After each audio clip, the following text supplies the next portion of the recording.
What is your name? Dustin Blunt, Can you slide up just a little bit? Slide over to you. Yeah. Where are you employed? with the FBI. And what position do you hold with the FBI? I'm a special agent. And which office are you assigned to? The Jackson Division. I'm out of the Oxford Resident Agency office here in Oxford, Mississippi. And how long have you been with the FBI? Approximately 12 years. And I believe prior to that you were with the State Game and Fish Commission, is that correct? That's correct. And how long were you with them? Approximately 6 years. So you've got roughly 18 years of law enforcement? That's correct. Dustin, I want to take you back to December and January of 2014, 2015. Did the FBI have occasion to become involved with the murder of Jessica Chambers? Yes. And were you one of the agents that were assigned at the time to assist all of the other agencies that were involved? Yes. And on I believe it was the 20th of January, or excuse me, yeah, the 20th of January, the 18th of December, were you asked, or did you feel like it was a need to re-interrogate Quentin Tellis? Yes. Where did you go to talk with him? To his residence in Cortland, Mississippi. And when you got there, was Quentin cooperative with you? Yes. And did you begin to talk with him about some things that he had already told law enforcement a couple of weeks earlier? That's possible. I wasn't sure of the exact statements he gave law enforcement previously, but I'm sure we covered some of the same material. Okay. Did you ask him about his relationship or how he had met Jessica? Yes. And what did he tell you? He was introduced to Jessica by, I believe her name was Keisha Meyer, at a gas station in Cortland, Mississippi. And was he referring to the gas station that was across the street from his house? He was. Did he indicate to you whether or not he and Jessica began a friendship? Yes. And tell the jury what he advised you about that.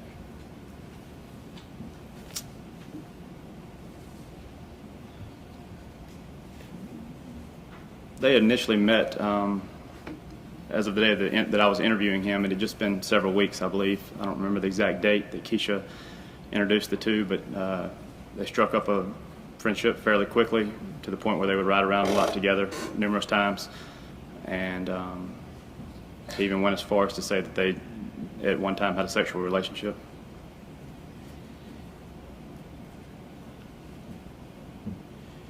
Did you ask him where the sex had taken place? Yes. And where was that?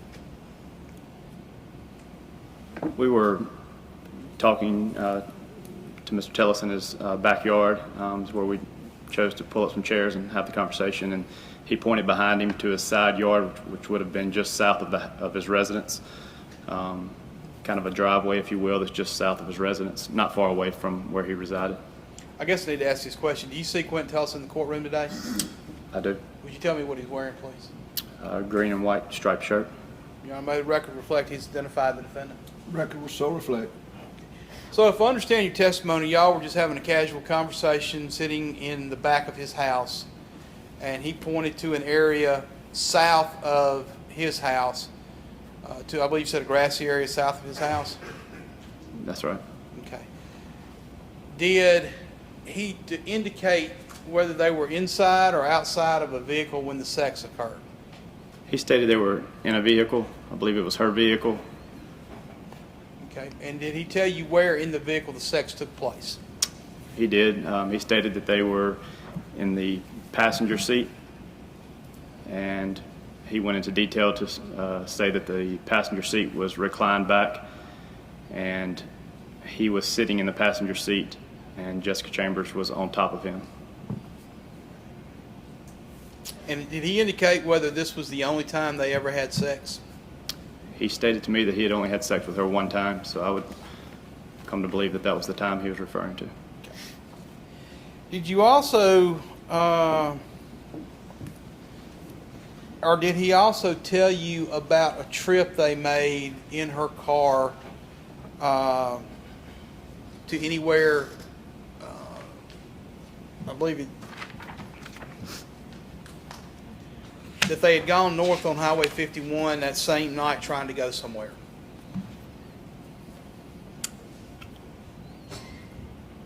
Did he indicate to you they tried to go to a liquor store? Yes. Okay. And did you also ask him about other times that he was in Jessica's car? Did he refer to anything concerning a trip to an emergency room? He stated on another occasion he went with her to, I think she had a cold or she was feeling ill. I'd have to refer to my notes, but I think she had a cold and she went to the emergency room to get some medicine, and he went with her to the hospital. Did he indicate that other than the trip to the liquor store, or did you ask him, or did he tell you that if there were any other trips in Jessica's car other than the one to the liquor store and to the hospital? He stated riding around with her in the Cortland area to me on numerous occasions, but I think the two trips that he referred to town, if you will, were to the liquor store and to the hospital. Outside of that, I think the rest of their time together was just in the Cortland area.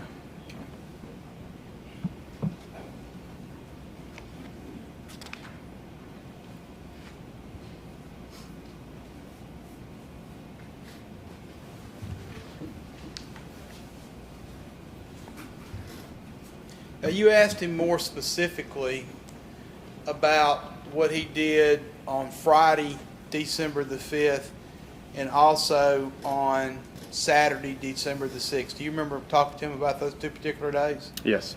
All right, let's go back to Friday the 5th. What did he tell you about that particular day?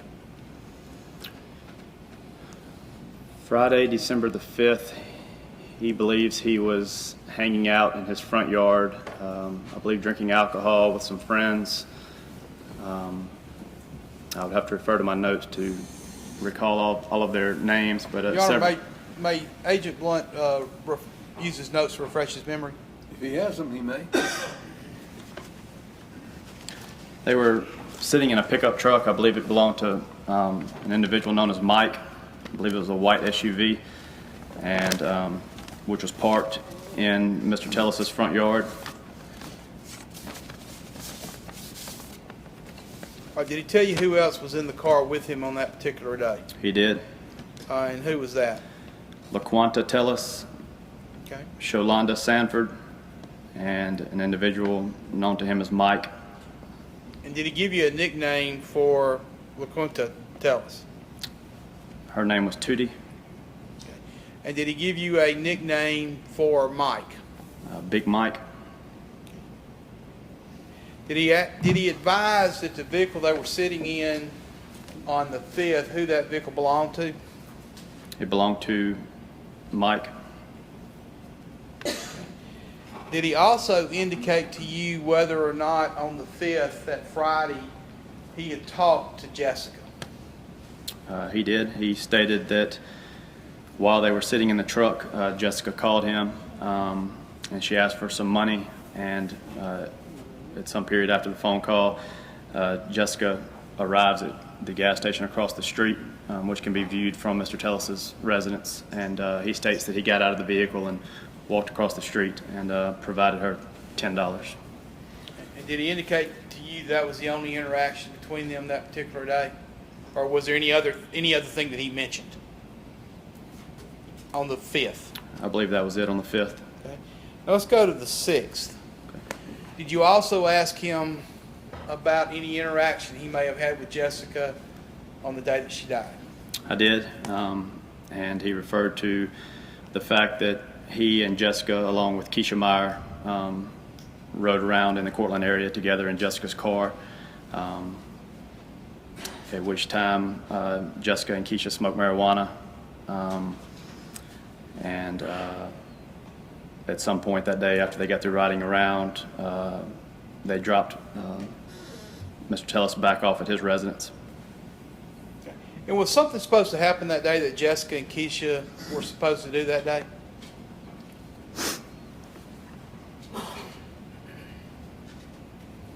or actually it would have been the next, or that night or the next day? Well, the next day was going to be Keisha's birthday, and they were kind of preparing for that, which would have been December the 7th. They were discussing that, and they were discussing that in the car, that the following day was going to be Keisha's birthday, and that they were all going to get together. And did he ask you, or did you ask him, or did he tell you whether or not he had any contact with Jessica later on in the day?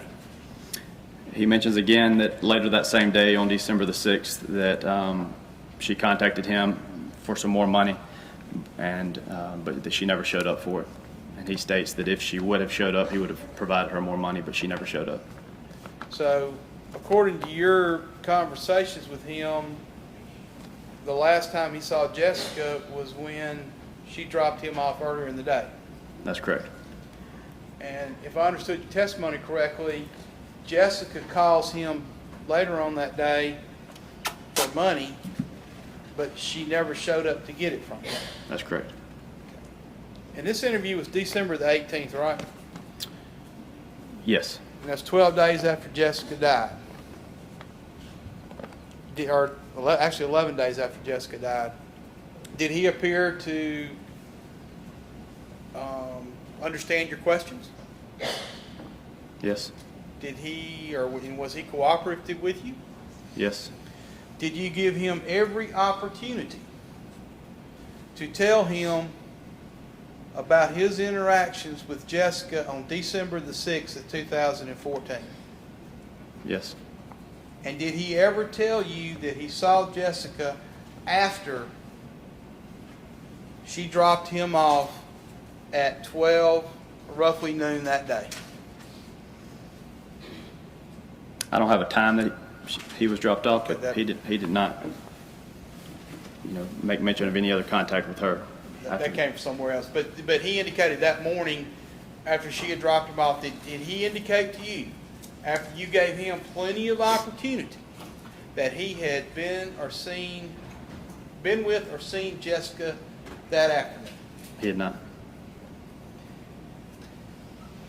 Did you ask him, or did he tell you about how he heard about Jessica's death or Jessica's injuries? Yes. And tell the jury about that, please. Saturday night, December the 6th, he states that he had been to town, and when he came back from town, he walked over to Gurley's gas station to see what was going on, and at that time he was made aware that Jessica Chambers had been killed, and he started asking questions about it.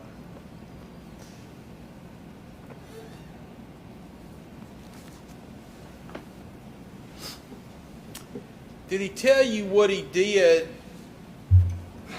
He indicated to you that he went to Batesville, is that correct? That's correct. And did he tell you the purpose of going to Batesville? He did. And what was that? He stated that he needed to buy a green dot card to send to a friend, and so he initially went to Piggly Wiggly, I believe, to purchase the card and possibly use the Western Union. I don't recall why that didn't work for him, but he eventually went to Fred's in Batesville as well, where he purchased a green dot card for $40, and I was under the impression that that's what his trip to Batesville was for. So once he received that green dot card, he traveled south back towards Cortland. Did he tell you about what he saw something on his way back? He did. He states that he observed blue lights, and so he pulled over to let the first responders go by, at which time he continued south on 51 to his residence. And when he got to his residence, he recalled taking his car keys inside and then walking across the street to Gurley's gas station to see what was going on. And what did he find out? He was told that he learned of Jessica's situation and just through other individuals at the gas station. He asked who did it, and he was told by people at the gas station that an individual named Roscoe did it, and he was told by the individuals that he spoke with at the gas station that Roscoe had already been picked up by law enforcement. and that was the extent that he provided of what he found out at the gas station.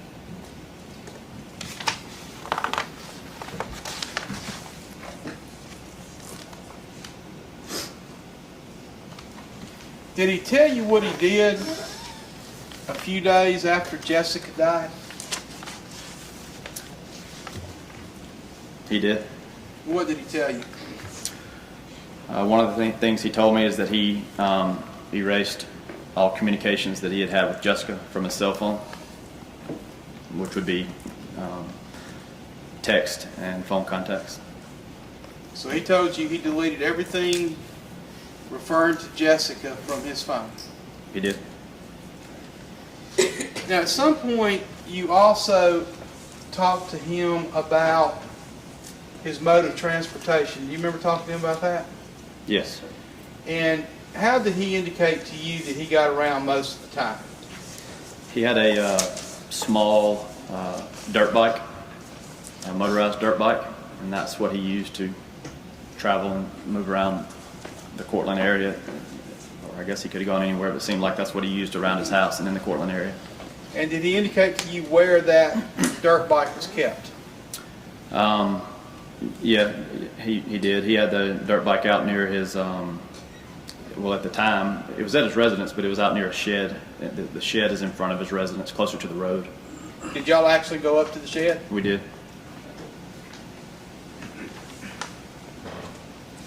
Send you a photograph and ask you if you can identify that, please. I can.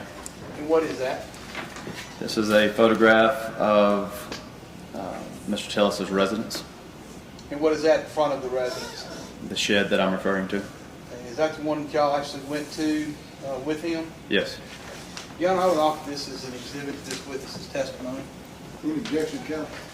Yes, sir, we would object because there's been no foundation that Officer Blunt actually took that photo or when the photo was taken, and on that basis, we would object.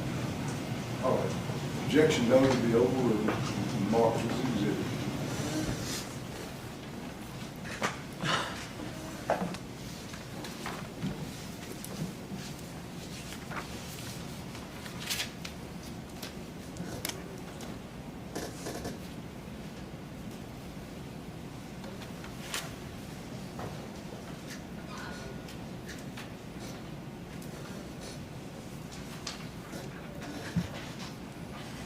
Once you were inside, did you go inside the shed? We stepped in the shed. Once you were inside, did he point out the dirt bike to you? The dirt bike was kind of at the shed's doorway. To the best of my recollection, it was just, we were at the shed and there was the dirt bike. And more particularly, did he point out anything else to you in the shed? We asked him about a gasoline container. And what did he say? He said that that is his 5-gallon gasoline container that he uses, you know, for gas, that it was his gas container And where was that gas container contained? in the shed. And he indicated that that was his gas jug. He did. After you finished the interview, based on what he told you about going to Batesville, to Piggly Wiggly, and then Fred's, did you actually go to each of those places to see if you could notice anything on video? We went to Fred's, where he said he ultimately bought the green dot card. Okay. And did you locate him on video there at Fred's? Yes. And did you actually take a photograph of him from the video system at Fred's? Yes. Is counsel saying that? Yes. I would ask you to look at that photograph, please, and tell me if you can recognize it. I recognize the photograph. And what is that, please? Appears to me to be a surveillance captured picture of Mr. Tellis when he was in Fred's at the time that we're referring to, during or after the time he had just purchased the green dot card. Your Honor, I would offer this as an exhibit to this witness's testimony. All right. Any objection? No objection, Your Honor. All right. There being no objection, be marked, please.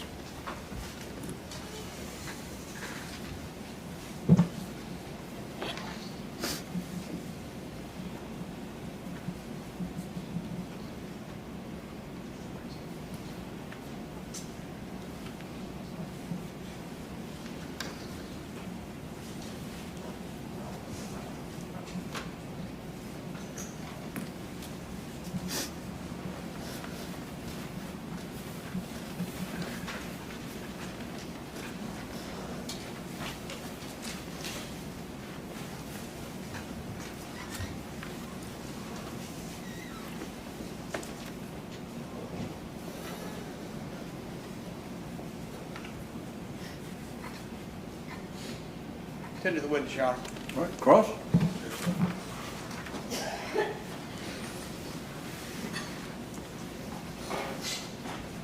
Can I approach your witness, Your Honor? You may. Detective Agent Blunt, Yes. let me hand you a document. I wanted to see if that's the same report that you're going to refer to in your testimony. It is. It is. Thank It you. is. Detective Blunt, did I pronounce your name correctly? Excuse me? Did I pronounce your name correctly? Yes. Is it Blunt. Blunt? Yes, Blunt. Agent Blunt? Sure. Okay. Agent Blunt, you actually interviewed Quintelis, and that interview took place on December the 18th, correct? That's correct. Was that the only interview that you participated in? No. Did you participate in an additional interview with Quintelis? No. I participated in other investigative aspects of this investigation, but that was the only interview with Quintelis. Certainly. So, Yes. just for clarity, that's the only time that you actually took an interview with Mr. Tellis? That's correct. Or was present at the time that he would have been interviewed? That's correct. Okay. Now, I believe you indicated that this interview took place in the backyard. That's correct. Okay, and you all were just kind of sitting out in some chairs? Yes. Yes. Did I understand you, Tom? Because I'm going from my notes here. I just want to make sure I got it. He had a family member or two at home, so we asked where we could speak to him, and he said we can go out back, and so we went maybe some type of another shed or some structure in his backyard, and we sat in chairs or on buckets, or we were in his backyard though. Certainly. Who was present during this interview?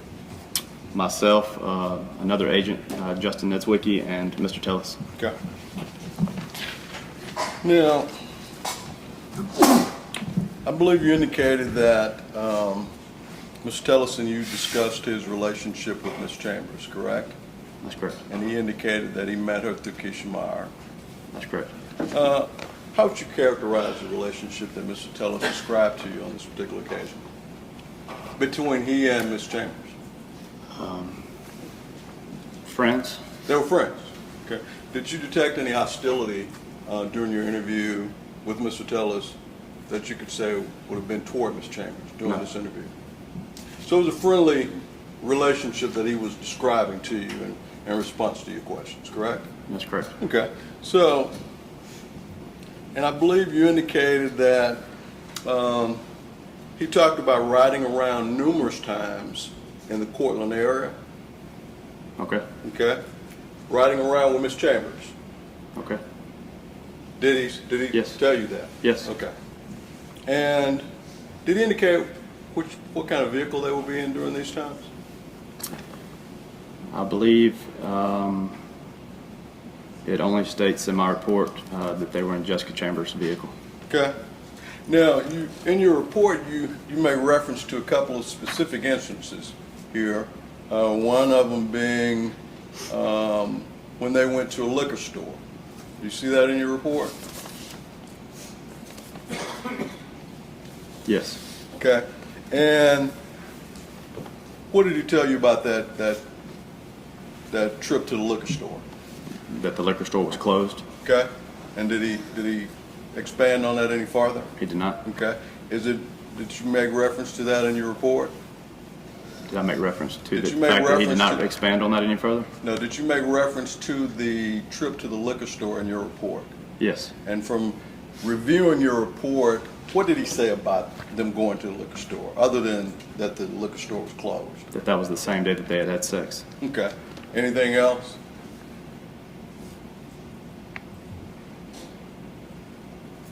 Did he tell you where the route that they took on this particular occasion? Okay. I'm going to read from my report. It says, on the same day they had sex, Tellis and Jessica drove to a liquor store on Highway 51. The liquor store was closed. Did he talk about the length of time that they spent together on this particular occasion? No. Okay.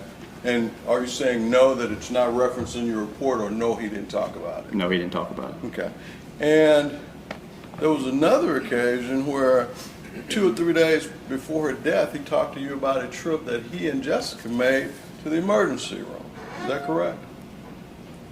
That's correct. He accompanied her to the emergency room because she needed some type of medical treatment. That's correct. Okay.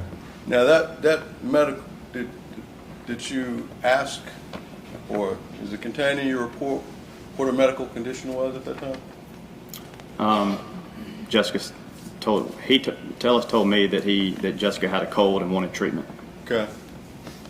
And were they in her car at this time as well?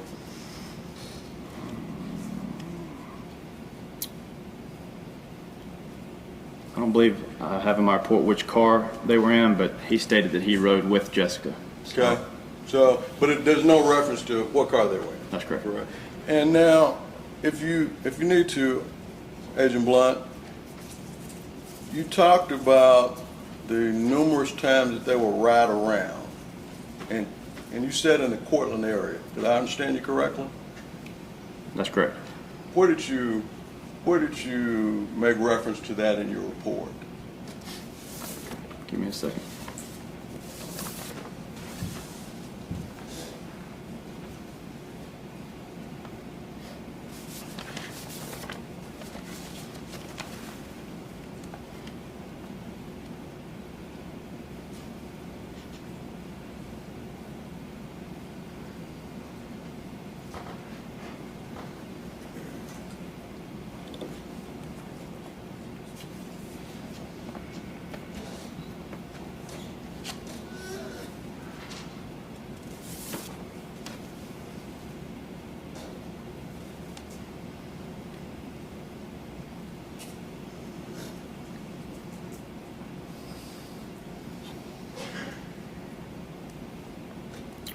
Well, excuse me, on one occasion on page 2, he says, recently but unsure of the day, Tellis rode with Jessica out to the sandbox area. That would be the sandbox area, for those familiar with Cortland, is in the Cortland area. So Okay. that would be an occasion.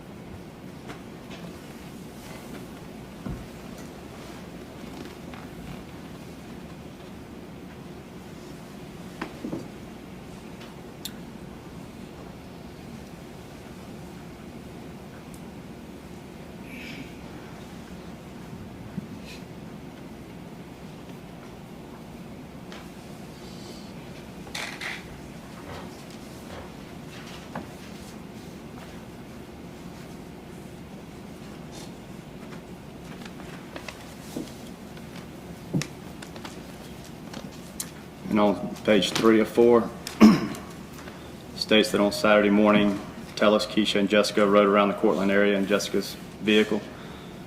And I could keep looking, but that's multiple occasions. I mean, that's Certainly. two occasions, so I don't Okay.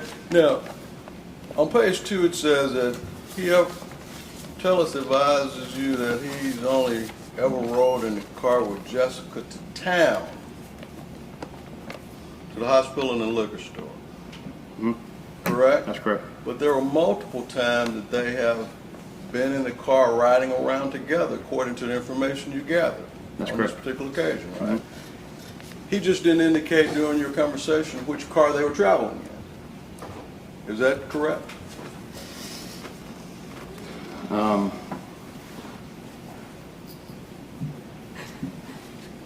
Tellis,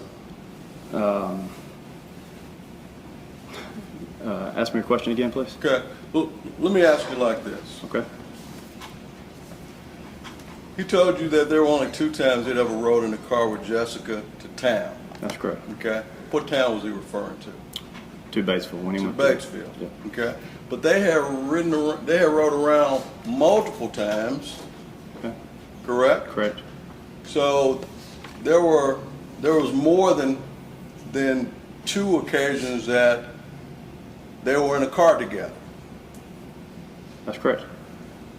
Do you know which car they were in together? I do not know which car they were in every time they rode together. Right. That was not noted in your report. That's correct. So when they were riding around multiple times, you don't know what car they were riding Because it's not reflected in your report. Okay. Okay. There were also times when Mr. Tellis was riding around with just Miss Chambers, according to your report. Is that correct?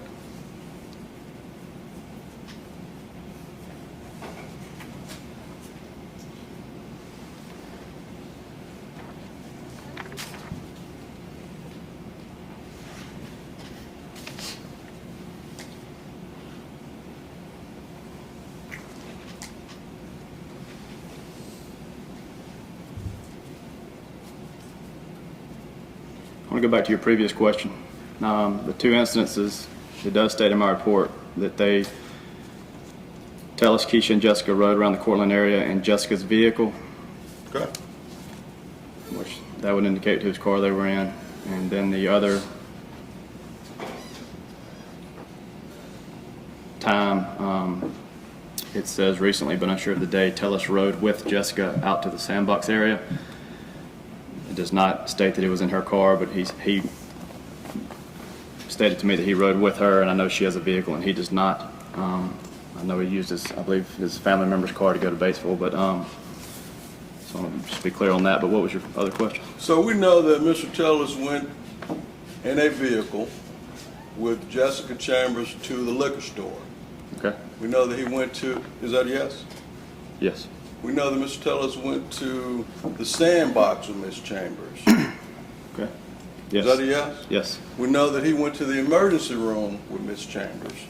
Yes. And we know he was riding around with Miss Chambers on December the 6th. Okay. Okay? Yes. Miss Chambers knew who Quentin Tellis was. That's correct. Would you agree with me there? Yes. He wasn't a stranger to her. That's correct. They hung out together. They hung out together with Keisha. They hung out on occasions without Keisha, according to the information you gathered during this interview. Isn't that correct? That's correct. Okay. Now, when you were interviewing him, he pointed, I guess, south of the residence to indicate the area where they had sex. That's correct. Okay? And that would that have been on the property that you're all on, or was that over was there a different road or something? I'm not sure whose property it was. Okay? What area did he point you to? It wasn't extremely far from where we were sitting. I mean, and I believe it might have been a gravel driveway. Or, I don't remember the exact makeup of the actual road. He just said we were right over there, and he pointed, behind him. Did he indicate the date? Did he indicate the date when that would have happened? He did not indicate which day that happened. Did you ask him what date that happened? He said he did not remember when it happened. He just said in the past, it had happened. Did he say it was on December 6th?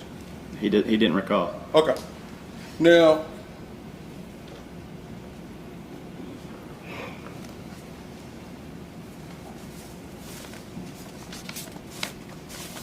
on 12/5,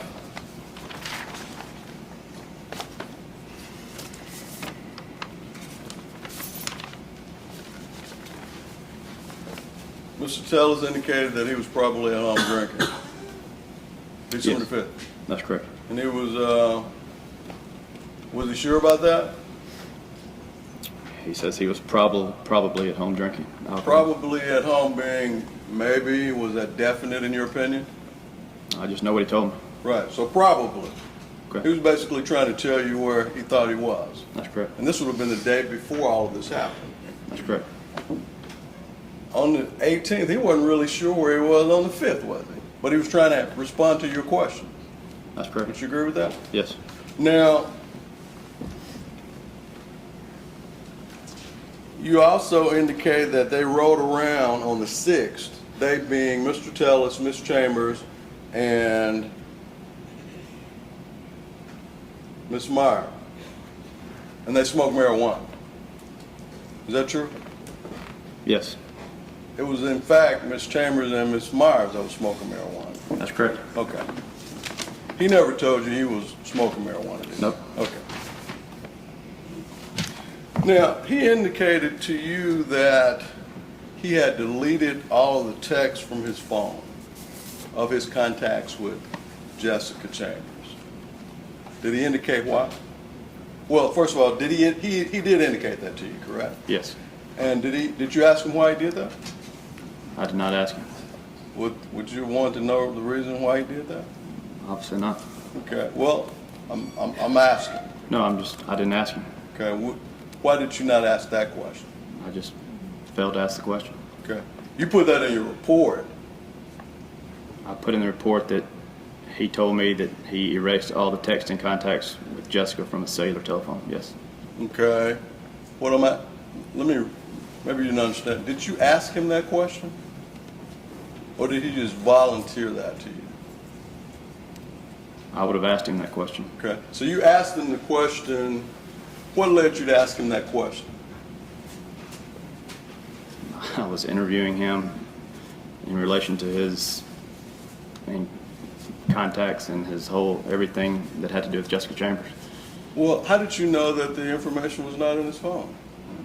Because I asked him about his cell phone and any contacts via his cell phone with Jessica, and he says, I've erased them all. Okay.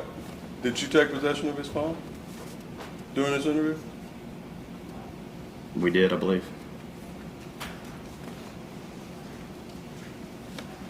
Now, you asked him about the dirt bike. How did you get to this dirt bike? I believe prior to the interview, I believe it was common knowledge of other law enforcement officers that were assisting with the investigation that Mr. Tellis would use that dirt bike for transportation, that was his mode of transportation, and it was just something that we knew of in terms of trying to locate Mr. Tellis. You know, if he's not at home, he may be on the dirt bike, so we were knowledgeable that he had a dirt bike. Okay. And when you were out on this particular occasion, during this interview, did you take any photos? I did not. Okay. So then Mr. Tellis indicated to you that he went to buy a green dot card, or he went to Fred's, That's correct. and that was on the 6th. That's correct. And based upon that conversation, you went to Fred's and you reviewed their surveillance? That's correct. Okay. And you actually took a picture. I believe that picture is in evidence now. Okay. Yes. May I approach you? Me?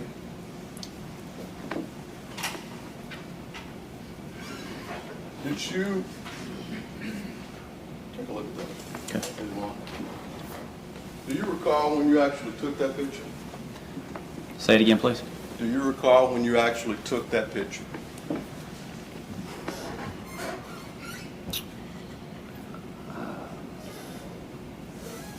I mean, that was taken. Talking about a time when we were at Fred's in Batesville when that was, taken, or where that picture's derived from. But I'm not following your question. Certainly. Let me ask you like this. Okay. Do you recall the date that picture was taken? The date. Yes, sir.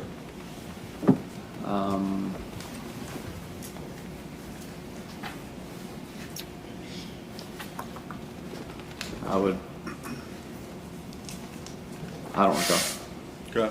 But you actually took that picture, correct? I believe I would, either myself or my partner would have, yes. How was it taken?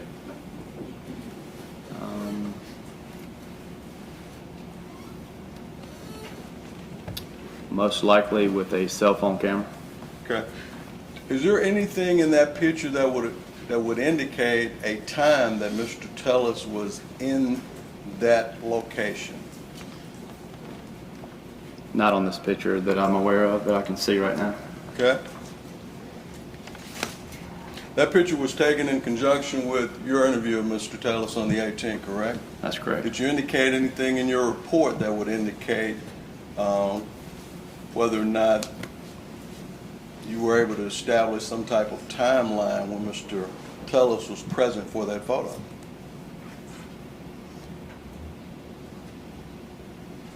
Do you understand my question?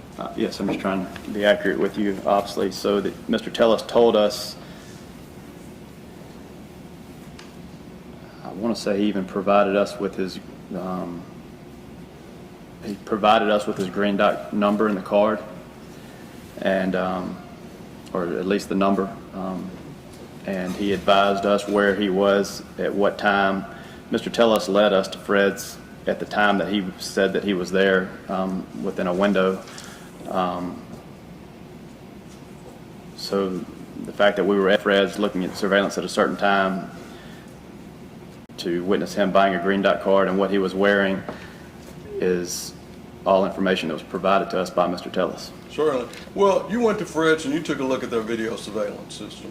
Is that correct? That's correct. And do you recall whether or not their video surveillance footage made any reference to time? Yes, I mean, it definitely did. It's obviously not on this exhibit.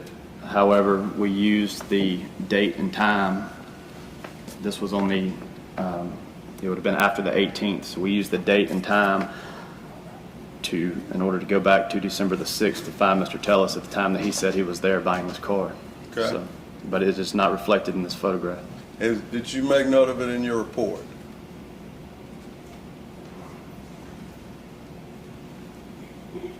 The fact that there's no timestamp on this photograph? No. Did you make note in your report of a time that Mr.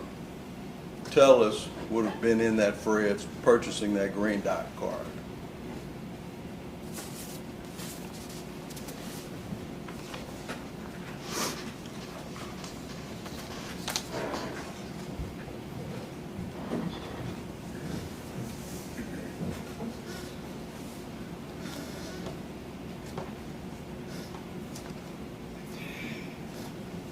No, but he makes reference to a certain time frame. And what time frame was that? He says that he walked over to Gurley's store on Saturday night, and then he states that prior to walking over to Gurley's store, he had been to Fred's in Batesville. So, and he states that he observed blue lights, so you could pretty much narrow a window that it was Saturday night. He states he had gone to Fred's and Piggly Wiggly, so and bought that card, so, and that he didn't go anywhere else, you know. So if you could narrow the window of him seeing blue lights and him going to Fred's from the Cortland area, and him walking over to Gurley's. So you could. That's what I'm saying to say. So you can narrow the window of when it might have been on Saturday night for sure. So you extrapolated a time based upon the information that Mr. Tellis had given you? That's correct.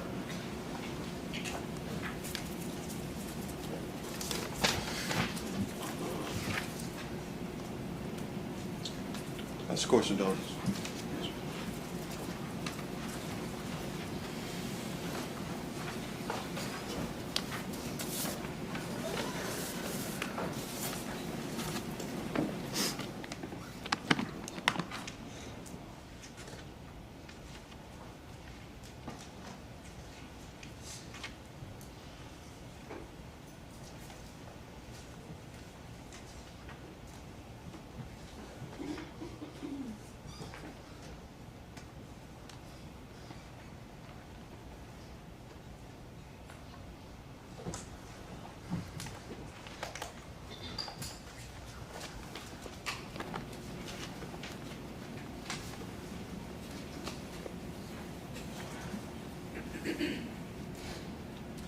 Agent Blount, you were actually, how did you come to be involved in this investigation? I'm out of the Oxford office, which is not far from here, and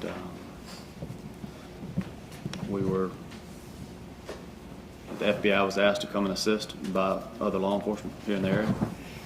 So when you were investigating this, you were actually part of the task force, or that makes sense? There was a overwhelming law enforcement presence here to help with this investigation. So it was just police cooperation at its best of everybody coming together to try to figure out what happened. Now look at the last page of the report.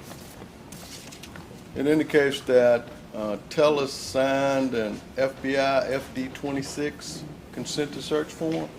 Okay. Tell the jury what that is. He provided us with his cellular telephone, and we wanted to look through his phone to look at his text messages and other media on his phone, and he signed a form, which is the FBI's form is called an FD-26. He signed that form giving us consent to look in his phone, as opposed to a search warrant or another document. He volunteered to provide you with the phone so that you can go in there and get whatever information you wanted. He did. Correct. And he wasn't in custody at the He was not in time. custody. And did you actually, when you actually went to review this surveillance footage at Fred's, did you actually take possession of that footage?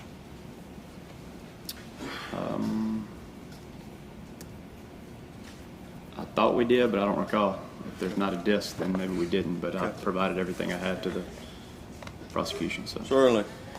Well, let me ask you like this. Did you actually take possession of it? That's what I'm saying. It's been 2 years ago. If they have it, then we would have, but I don't recall. I do recall the reviewing this now that I'm looking at it, but But you recall you recall the picture being taken? I recall going and retrieving this The picture. information here. And that would have been taken on a cell phone, correct? Yes. Okay.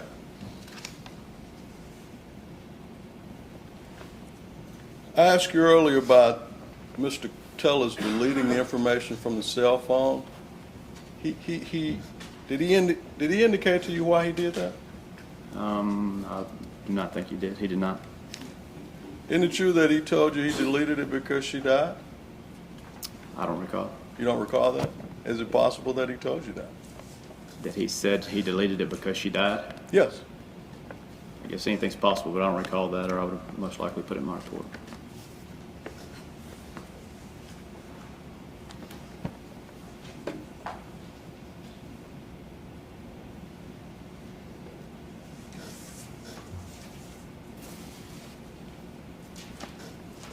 Lieutenant Winshaw. Right? Mr. Chair. Redirect.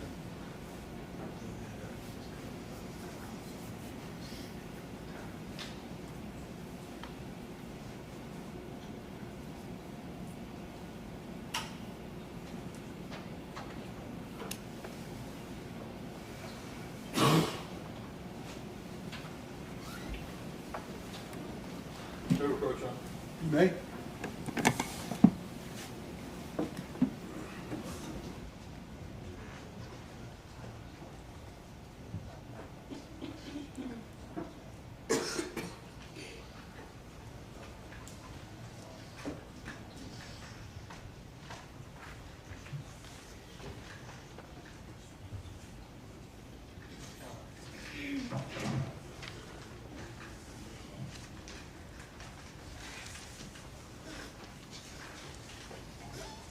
That's not what you said you provided to us, the cell phone photograph you took. And actually, when it was blown up, appears that something was cut off the bottom down there. Would you look at that photo and tell me if you can identify it? I can. Is that the exact same picture this is, just in the smaller version? Appears to be, yes. Okay, and what's the main difference between this photograph that has something cut off of it and that one you got in your hand? The one I have in my hand has a date and time stamp in the bottom right corner. And what's the date? December the 6th, 2014. And what time was he seen in the Freds? The time stamp on this was 20:26:45, which would have been 8:26 p.m. Your Honor, I would offer this as an exhibit to this witness's testimony. All right. Any objection, counsel? No, Your Honor. All right. Being no objection, it'll be marked.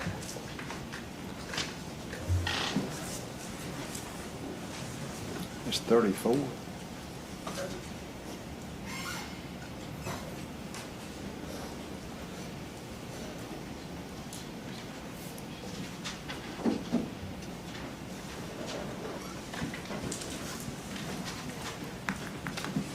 Honor, I have no more further questions. for this All right, witness. Mr. Peterson, you'll be allowed recross on that issue only, so Thank you, Your Honor.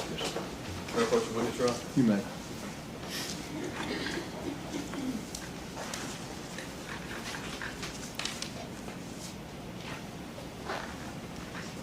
Agent Blunt, you're looking at a smaller version of what what was previously admitted.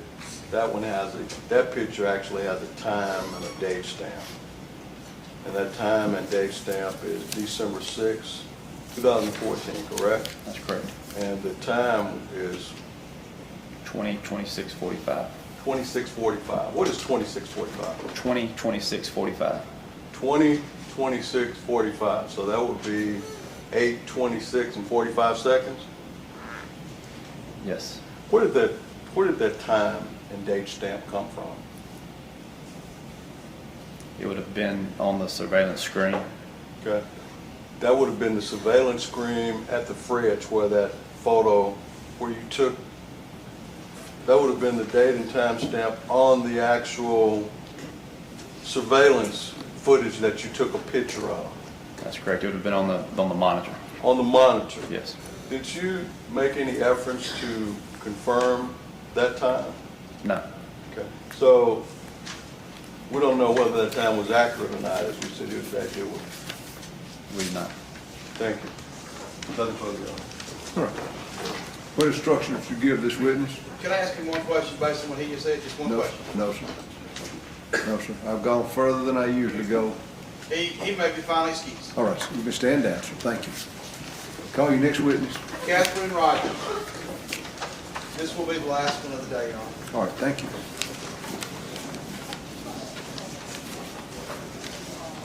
Raise your right hand. Do you solemnly swear or affirm the testimony you're about to give in this case is the truth, the whole truth, and nothing but the truth? So help you God. Please stand by. Thank you.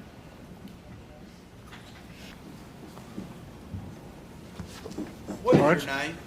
Catherine Rogers Catherine, where are you employed? at Scales Biological Laboratory in Brandon, Mississippi. And what do you do with Scales Biological? I'm a forensic DNA analyst there. Your Honor, I've talked with Ms. Palmer, and they're willing to stipulate to Ms. Rogers' qualifications. So at this time, I would tend to her as an expert in forensic DNA. Is that correct, counsel? That's your stipulation?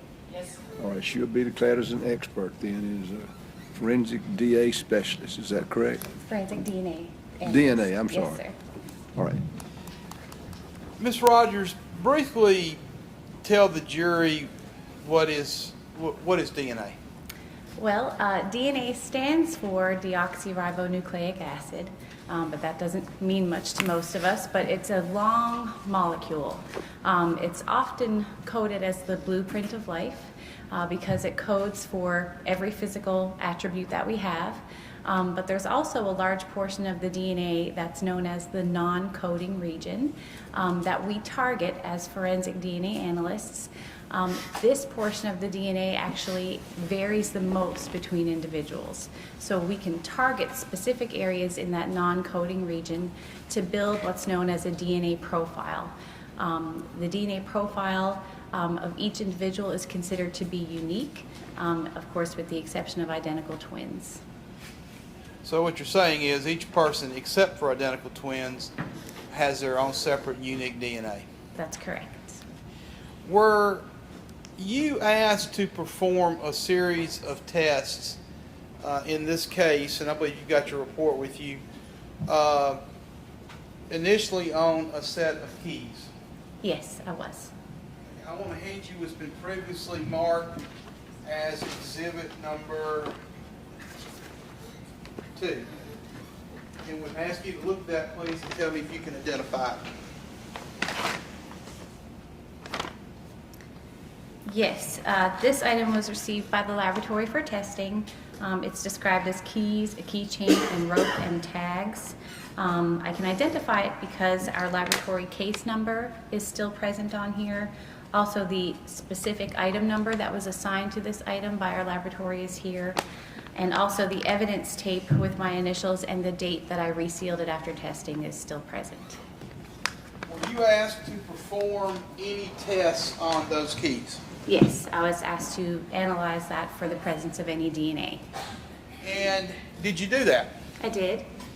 And were you able to obtain any DNA from those keys? Yes, I was. I actually did 2 different types of DNA analysis on these keys, and both of those DNA analyses yielded results. Okay. Explain that to the jury, please. So the first type of testing is known as autosomal DNA analysis. That type of DNA testing targets regions of the DNA that's spread throughout all of our chromosomes. We have 23 pairs of what we call autosomal chromosomes. Males and females have those.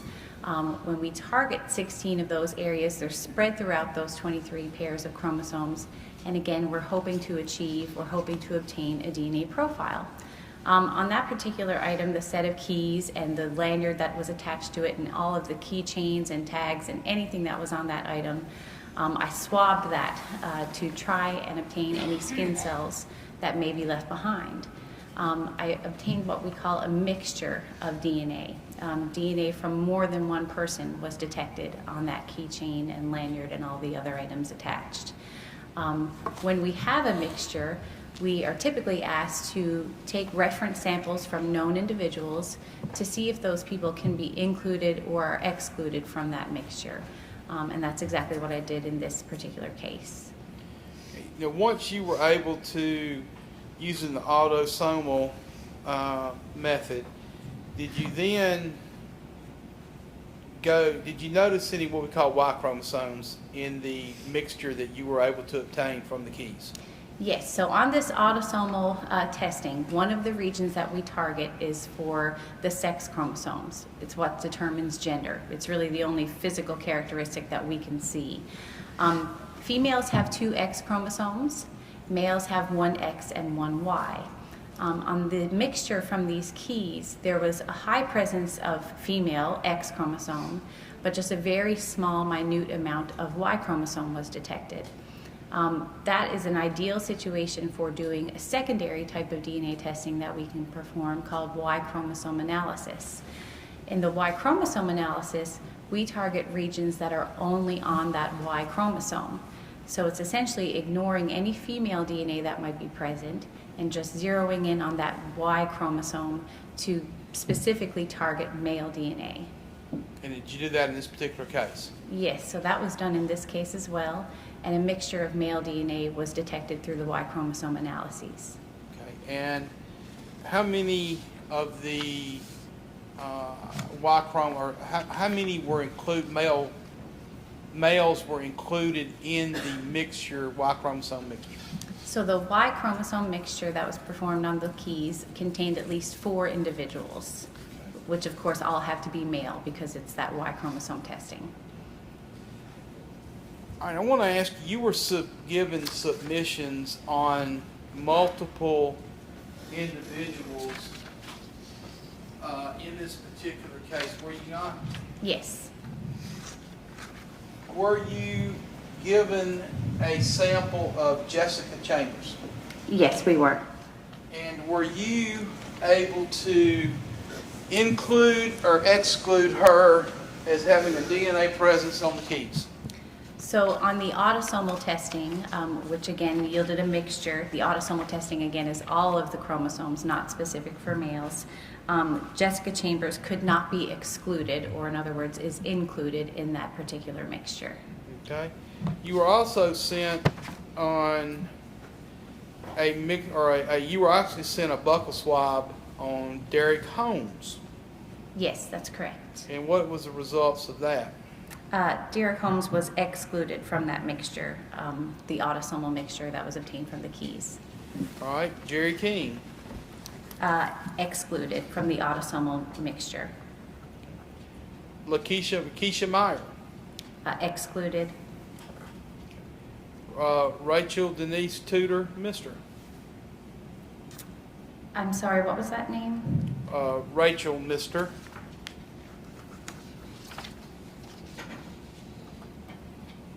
I'm looking at the wrong one.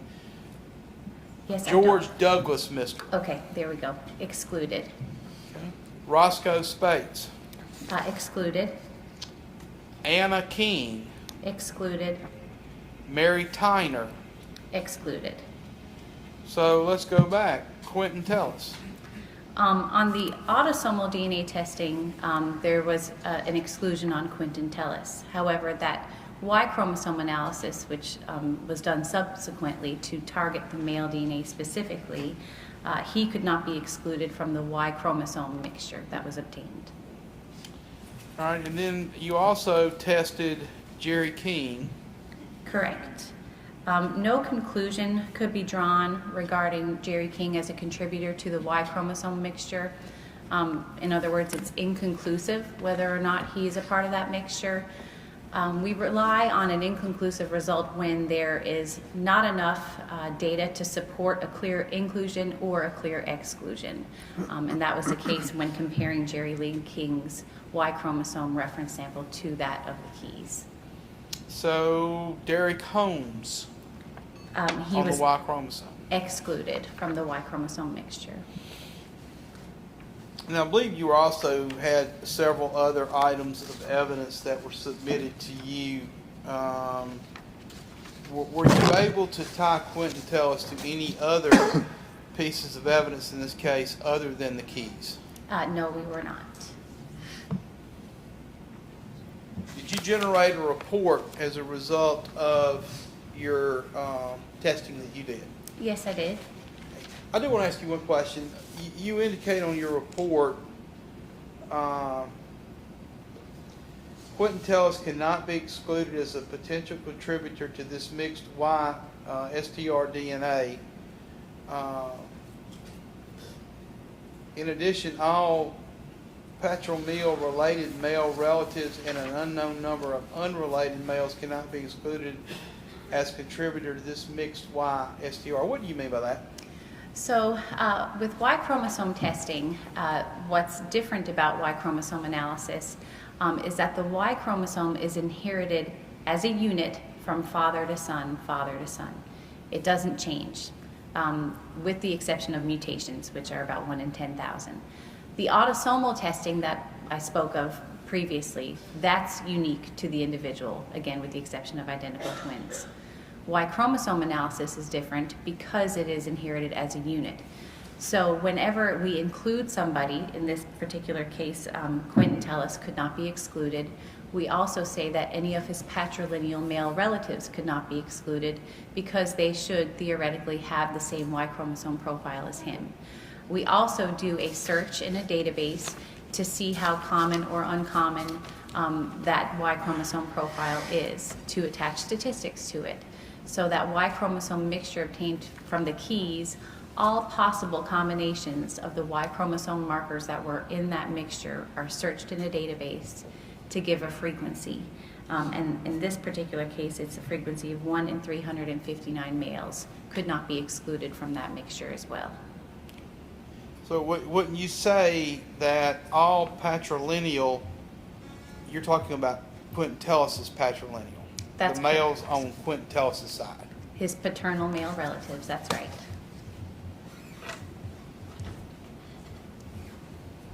I'm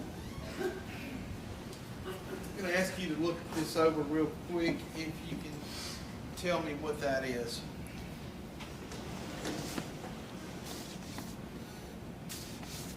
Yes, this is the report that I issued for this case. And forgive me, it's late and I forgot a moment ago. You were actually provided with a sample from Quentin Tellis, a Buccal swab. Is that what you used to obtain his DNA profile? Yes, this is the buccal swabs or mouth swabs collected from Quentin Tellis that I used to establish his reference profile in this case. And that's exhibited. 31. And then you just looked at your report. You identified your report. Yes, that's Your my Honor, I report. would offer this as an exhibit to this witness's testimony. Any objection? None, Your Honor. All right, being no objection, it'll be marked and admitted.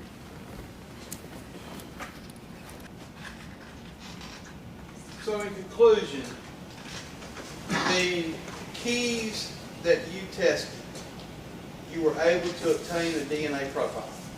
Yes, And you were able to obtain, or were you able to obtain a Y chromosome mixture on those keys? yes, And in that Y chromosome mixture is Quentin Tellis' DNA in there. his reference DNA sample cannot be excluded as a contributor to that mixture. Send it to the witness, John. Cross.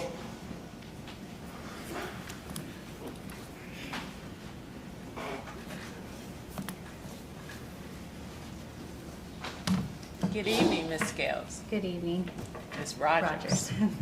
From Scales. I'm going to try my best to follow you here. I went to law school, but I barely got out of biology, so. I believe you testified to the fact that there are two types of testings, correct? That's right, that we perform at our laboratory, yes. And the first being autosomal, is that? Autosomal, yes. Autosomal, okay. And so that is more unique to the individual. That's correct. A person's autosomal profile is unique to them. Okay. And actually, you indicated that there were 4 individuals in that mixed autosomal profile. That's correct. And Ms. Chambers could not be excluded as one of those individuals in the autosomal testing. That's right. Okay. And that left 3 individuals who would have contributed to that particular profile, correct? Correct. Okay. But you were able to exclude Quentin Tellis from that unique autosomal testing. Yes, the autosomal testing excluded him. Yes. And so that would leave 3 contributors to the profile that we don't know who those contributors would be, correct? That's correct. Okay. Then we got the second one, which is the mixed Y-Str DNA profile, Yes. correct? Yes. And you do that when it's to sort of isolate to get males only, correct? That's right. Okay. So in that one, it also had 4 male contributors. Correct. Okay. And so out of that 4, you could not exclude Quentin Tellis from that 4, correct? That's correct. Okay. But you are not able to determine when his DNA became a part of, I think it's the keys, the chain, the rope, or the tags. You're not able to determine when the DNA got on there, correct? That's correct. We can't tell how long the DNA has been on an item, only that we detect it. Okay. So on that testing, we had, I think you said Jerry King you couldn't make a decision either way. That's correct. It was inconclusive whether or not he was a part of that mixture. Okay. But at this point, we have 4. We have Quentin Tellis as 1, possibly Jerry King, but we don't know. Correct. Okay. And then that leaves 2 additional male contributors that we don't know who they are. That's correct.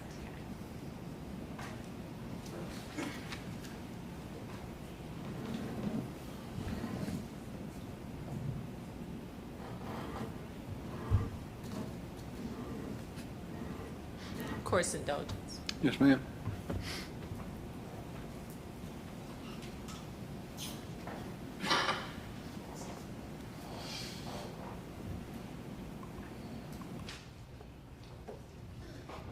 I turn to the witness, Sean. All right, redirect. Thank you, Ms. Rogers. One final question, Ms. Rogers. Ms. Palmer asked you about the 4 you had on there. Who is the one known that cannot be excluded? Of the samples I tested, Quentin Tellis could not be excluded from that Y chromosome mixture from the keys. That's correct, Your Honor. All right, what instructions She may would be you fine. give Ms. Rogers? Ms. Rogers may be found excused. All right, ma'am, you're fine, excused. Thank you.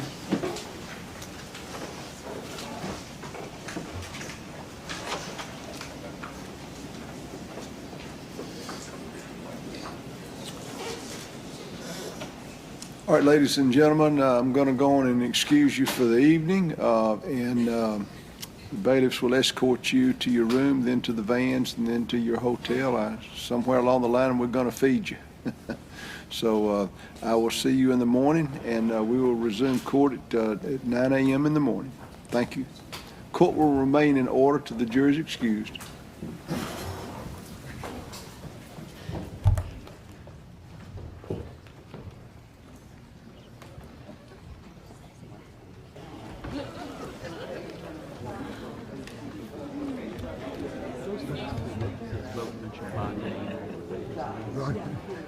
I've got it out in the car. I know some of them, they just,